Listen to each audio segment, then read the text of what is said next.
London में एक Heathrow नाम से एक एयरपोर्ट है और उस एयरपोर्ट पर हिंदुस्तान का एक लड़का जिसका नाम प्रदीप सैनी है, जो कि वहां पर टैक्सी चलाता है, उससे लगभग 26 साल से एक ही सवाल किया जा रहा है कि तुम बच कैसे गए। लेकिन एक सवाल जब उसके 26 साल से लगातार पीछा कर रहा है, वो लड़का कई बार तो खामोश हो जाता है, क्योंकि ये सवाल पूछने वाले एक दो नहीं है बल्कि 1-2 लाख लोग अब तक उससे पूछ चुके हैं। हिंदुस्तान का कोई व्यक्ति अगर लंदन में रहता है, उसे शायद ही कोई ऐसा व्यक्ति होगा जो उसके नाम से नहीं जानता होगा, क्योंकि उसने ऐसा ही कारनामा कर दिया था। लंदन की सरकार भी हिल गई थी, लंदन का कानून भी, अदालत भी उसकी उस कारनामे पर सोचकर हैरान थे, परेशान थे कि कोई व्यक्ति इतना बड़ा कदम कैसे उठा सकता है।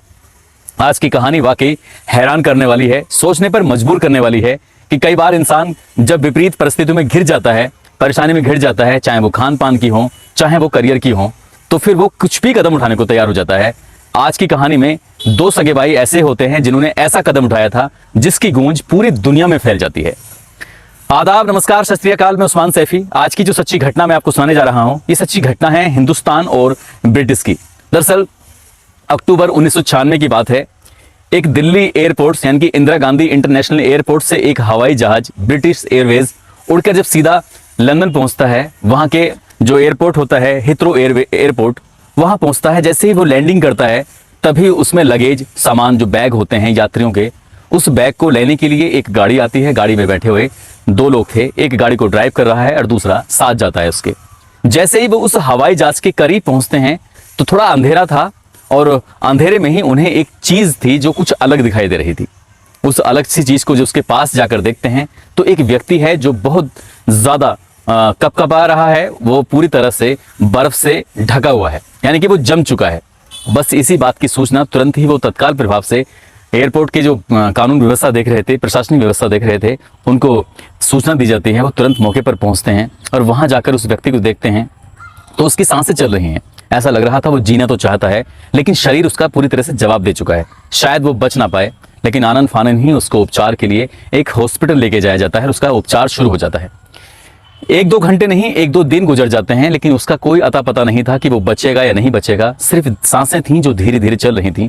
और लगभग 4 दिन के बाद जब उसको होश आता है, तो होश आने पर सबसे पहले वो एक ही बात कहता है कि मेरा छोटा भाई कहाँ है। दरअसल उस लड़के का नाम है प्रदीप सैनी, जो कि हिंदुस्तान के पंजाब प्रांत का रहने वाला है। और उसका जो छोटा भाई है उसका नाम विजय है, जिसकी उम्र लगभग 19 साल के आसपास। और ये 23 साल का लड़का है, जो कि हॉस्पिटल में 4 दिन से वहां की सरकार, वहां की पुलिस सिर्फ उसके होश में आने का इंतजार कर रहे थे। होश में जब आता है, एक ही बात बार बार रट लगाए हुआ था कि मेरा भाई भी तो मेरे साथ था।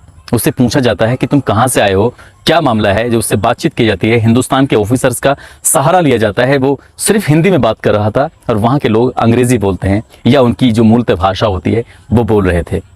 उससे बातचीत करने की कोशिश की जा रही थी, लेकिन वो सिर्फ रोए चले जा रहा था। उसको कुछ भी नहीं पता था कि वो कहाँ है, किस हालत में है, कैसे यहाँ पहुंचा। उसको वाकई सचमुच होश नहीं था। पुलिस वाले जब उससे बातचीत करने की कोशिश कर रहे थे, तब उसने अपने बारे में बताया कि वो हिंदुस्तान के पंजाब का रहने वाला है और उसका नाम खालिस्तानियों से जोड़ दिया गया था, उसका नाम आतंकवाद से जोड़ दिया गया था, उसका नाम क्राइम से जोड़ दिया गया था। लगभग 1 साल तक उसका और उसके भाई का पुलिस पीछा कर रही थी। पंजाब पुलिस कभी उसके जो शोरूम है जहां पर काम करता है, वो मैकेनिक था कारों का, या तो वहां पर पुलिस जाती थी या फिर उसके घर पे जाती थी या उसके पिताजी को परेशान करती थी। लगातार 1 साल से वो इधर उधर भाग रहे थे। तभी दोनों सगे भाइयों ने, यानी कि प्रदीप सैनी ने, दूसरा विजय सैनी ने, एक फैसला लिया। क्यों भैया, जब हमारे यहाँ के गांव के आसपास के बहुत सारे लोग विदेशों में हैं, कोई कनाडा में है, कोई रूस में है, कोई अमेरिका में है, कोई लंदन में है, तो फिर हम लोग यहाँ क्यों हैं। पुलिस हमारा पीछा भी नहीं करेगी और यहाँ से हम चले जाएंगे। वैसे भी हमने कुछ क्राइम तो किया नहीं है। वो लोग ऐसे लोगों के पास जाते हैं, ऐसे घरों में जाते हैं जिनके बच्चे, जिनके परिवार के लोग विदेशों में गए हुए थे। वो कैसे जाते हैं, बस यही जानने की कोशिश कर रहे थे। लगातार कई दिनों तक ऐसे ही करते रहते हैं। आखिरकार उन्हें एक एजेंट मिल जाता है और उस एजेंट से कहते हैं कि हम लोग विदेश जाना चाहते हैं। जब विदेश का नाम आता है तो वो पूछते हैं कहाँ जाओगे। वो कहते हैं कि या तो कनाडा भेज दो या फिर ब्रिटिश भेज दो, ब्रिटिश कनाडा कहीं भी भेज दो, लेकिन हम यहाँ रहना नहीं चाहते। अब उनके पास ना तो पासपोर्ट था, ना उनके पास वीजा है और ना ही उनके पास पैसे थे। हालांकि कुछ थोड़े बहुत पैसे उन्होंने जमा किए थे, वो पैसे एजेंट ने ले लिए। एजेंट ने कहा कि तुम्हारे पास वीजा और पासपोर्ट नहीं है तो हम तुम्हें ऐसे जो एक नंबर 1 का रास्ता होता है वैसे तो भेज नहीं सकते, लेकिन हाँ एक तरकीब जरूर है। जो लगेज रखा जाता है हवाई जहाज के अंदर, बहुत सारे यात्रियों का सामान होता है, बैग होते हैं, तो उन्हीं सामान के साथ तुमको शिफ्ट कर देंगे और तुम यहां से लंदन जा सकते हो, कोई दिक्कत कोई परेशानी नहीं होगी। पैसे ले लेता है वो एजेंट, और एजेंट कहता है कि इस हफ्ते नहीं, अगले हफ्ते, अगले हफ्ते नहीं, अगले हफ्ते। इसी तरह से महीने दर महीने गुजरने लगते हैं और सितंबर 1996 की बात है, दोनों भाई अपना पंजाब छोड़कर हमेशा हमेशा के लिए सीधा पहुंच जाते हैं दिल्ली इंदिरा गांधी इंटरनेशनल एयरपोर्ट पर। और वहां जाकर जब अंदर एयरपोर्ट पर जाने की कोशिश कर रहे थे, उनके पास वीजा और पासपोर्ट था ही नहीं। सिक्योरिटी गार्ड ने उनको अंदर घुसने ही नहीं दिया। कहा कि जब तक तुम्हारे पास टिकट नहीं होगा, वीजा नहीं होगा, पासपोर्ट नहीं होगा, तुम्हें अंदर आने की एंट्री मतलब अनुमति नहीं है। वो दोनों परेशान हो जाते हैं और यहाँ से बिल्कुल अलग चले जाते हैं। दोनों भाई सोच रहे थे क्या करें क्या ना करें, पैसा उनके पास था ही नहीं, करते भी क्या। लेकिन इधर उधर से वैसे लोगों से मदद मांग मांग कर वो अपना 10-12 दिन ऐसे ही गुजारते हैं। और बस 10-12 दिन गुजारने के साथ साथ ये सोचते हैं कि आखिरकार एयरपोर्ट के अंदर एंट्री की जाए तो कैसे की जाए। वो उस एयरपोर्ट के चक्कर लगाने शुरू कर देते हैं। कई सौ एकड़ में फैला वो इंदिरा गांधी इंटरनेशनल एयरपोर्ट, उसमें वो अंदर जाने की जब रास्ते तलाश कर रहे थे तो आखिरकार रास्ता मिल ही जाता है, क्योंकि हर जगह तो सुरक्षा या सिक्योरिटी हो नहीं सकती।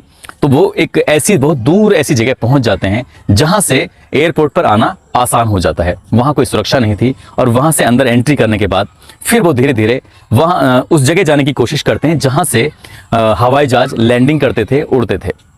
वो धीरे धीरे उस जगह पहुंच जाते हैं। इस 10 या 12 दिन की रिसर्च करने के बाद उन्होंने ये पता लगा लिया था कि लंदन के हवाई जहाज किस जगह से उड़ते हैं, और वो उसी जगह पर उसी इशारे, क्योंकि जो एयरपोर्ट है, एयरपोर्ट पर कहाँ किस जगह रुकते हैं, क्योंकि हवाई जहाज छोटा मोटा तो होता नहीं है, हवाई जहाज तो बहुत ही बड़ा होता है। तो इसलिए उस बड़ी जगह को उन्होंने चिन्हित किया और उसके पास वो पहुंच जाते हैं।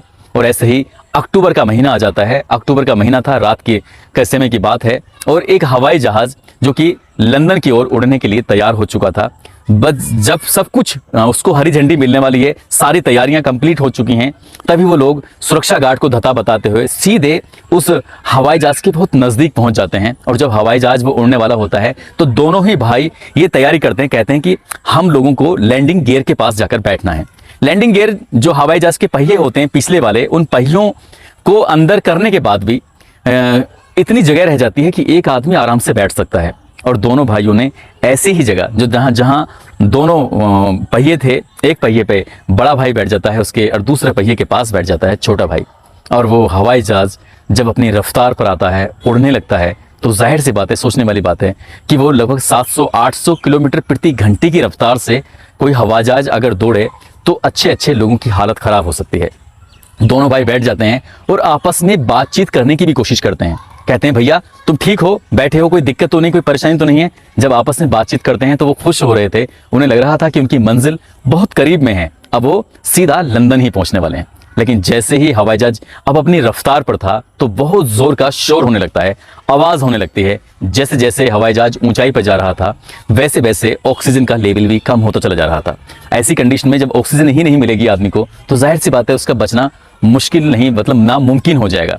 लेकिन दोनों भाई थे, उड़ रहे थे हवाई जहाज के साथ साथ। इतनी ऊंचाई पर आपने सुना होगा हिमालय पर्वत की जो चोटी है माउंट एवरेस्ट 8,848 मीटर की ऊंचाई पर है, लेकिन कोई भी हवाई जहाज लगभग 40,000 मीटर की ऊंचाई पर उड़ता है। और 40,000 मीटर यानी कि माउंट एवरेस्ट से भी 4 गुना ज्यादा, बल्कि 4 गुना से भी ज्यादा ऊंचाई हो जाती है। वो बैठ तो जाता है, शोर शराबा ये सब कुछ होता रहता है, और वो सीधा लगभग 10 घंटे का सफर तय करने के बाद हवाई जहाज जब लंदन के हिथ्रो एयरपोर्ट पर जाकर उतरता है तो उसको एक व्यक्ति मिल जाता है। और व्यक्ति जो मिलता है तो वो व्यक्ति जो क्या लगेज को उठाने के लिए आया था। और 4 दिन के बाद उसे होश आता है। होश आने के बाद सबसे पहले वो अपने भाई का नाम लेता है, मेरा भाई विजय कहाँ है। विजय छोटा है, उसकी 19 साल की उम्र थी, लेकिन जब उसकी तलाश करने की कोशिश की जाती है लंदन से दिल्ली तक की जितनी भी एयरलाइंस जाती हैं उसी रास्ते के इर्द गिर्द ये तलाश करने की कोशिश की जाती है, क्योंकि उसको दूसरे वाले भाई को हवाई जहाज के उस लैंडिंग गियर के आसपास तलाशा जाता है। लेकिन वहाँ सिर्फ खाने पीने की चीज़ें मिलती हैं, पानी मिलता है या कुछ बिस्किट वगैरह मिलते हैं, लेकिन वो व्यक्ति नहीं मिलता, उसका भाई नहीं मिलता। तभी 2-4-5 दिन के बाद एक खबर आती है, और वो खबर आती है रिचमंड एक सैरो, ये भी लंदन का ही एक एरिया है, वहाँ पर एक लाश मिलती है। और जो लाश मिलती है पुलिस वाले उस लाश को कब्जे में लेते हैं और उसका पोस्टमार्टम कराते हैं। तो पोस्टमार्टम से पता चलता है कि जो ऑक्सीजन का लेवल था वो बहुत ज़्यादा कम हो चुका था और उसकी दिमाग की नसें फट चुकी थी, इसलिए वो मर जाता है। और जो उसकी टाइमिंग देखी जाती है उसके मिलने से लेकर, और जब वो एयरपोर्ट से दिल्ली से हवाई जहाज उड़ता है तो पता चलता है कि हवाई जहाज के उड़ने के 1 घंटे बाद या 1.5 घंटे बाद ही विजय ने दम तोड़ दिया था। उसकी दिमाग की नसें फट चुकी थी, वो मर चुका था, क्योंकि वो उस लड़ाई को लड़ नहीं पाया था। जबकि जो प्रदीप होता है उसका इलाज चल रहा था। डॉक्टर लोग इतना परेशान थे, हैरान थे कि आखिरकार ये कैसे बच गया। भाई की तस्वीर दिखाई जाती है, प्रदीप उसको पहचान लेता है, हाँ यह मेरा ही भाई है। अपने ही भाई को देखकर वो फूट फूट कर रोने लगता है। सोचने पर मजबूर हो जाता है कि करते तो क्या करते, यहाँ आए तब भी ही मर गए, और पंजाब में रहते तो पुलिस वाले उनको जेल में डाल देते, क्योंकि उन्होंने आतंकवादियों के साथ उनके कनेक्शन जो जोड़ दिए थे और कई तरह के क्राइम के साथ उनका कनेक्शन जो जोड़ दिया था। भाई भाई का रो रो के बुरा हाल हो जाता है अपने भाई को याद कर करके। लेकिन उसने जो काम किया था वो गैर कानूनी था। किसी भी देश में अगर हम जाते हैं तो हमारे पास वीजा, पासपोर्ट होना बहुत जरूरी है, और वो हवाई जहाज से जाएं या फिर पानी के जहाज से जाएं। लेकिन एक नियम होता है, कानून होता है, कायदा होता है, उस कायदे के साथ वो नहीं गया था, उसने नियम तोड़ा था, और वहां की सरकार ने उसको गिरफ्तार कर लिया। गिरफ्तार करने के बाद फिर लंबे समय तक, लगभग 18 साल तक इस मामले की सुनवाई चलती रही। और जितने भी लोग, चाहे वो जेल में हो, चाहे कानून से जुड़े हुए लोग हों या अदालत में हो, हर कोई उससे एक ही सवाल करता था कि आखिरकार तुम बच कैसे गए, ये तो मुमकिन ही नहीं है। जैसे जैसे हम ऊंचाई पर जाते हैं वैसे वैसे ही हमारे जो तापमान की गिरावट होने लगती है, और हवाई जहाज जितनी ऊंचाई पर जाता है उतनी -60 यानी 60 डिग्री टेम्परेचर तापमान गिर जाता है, माइनस में चला जाता है। आप 0 पर चला जाता है तब भी बर्फ जम जाता है, और 60 मतलब 60 सेंटीग्रेड माइनस में अगर जाएगा तो जाहिर सी बात है अच्छा इंसान जम जाएगा। लेकिन वो जमा जरूर था, लेकिन सांसें उसके अंदर बाकी थी। ठीक हो जाता है, लगातार लंबे समय तक केस चलता है अदालत में। जज साहब भी उससे यही सवाल करते हैं कि तुम बच कैसे गए। बचना तो वाकई किस्मत थी उसकी।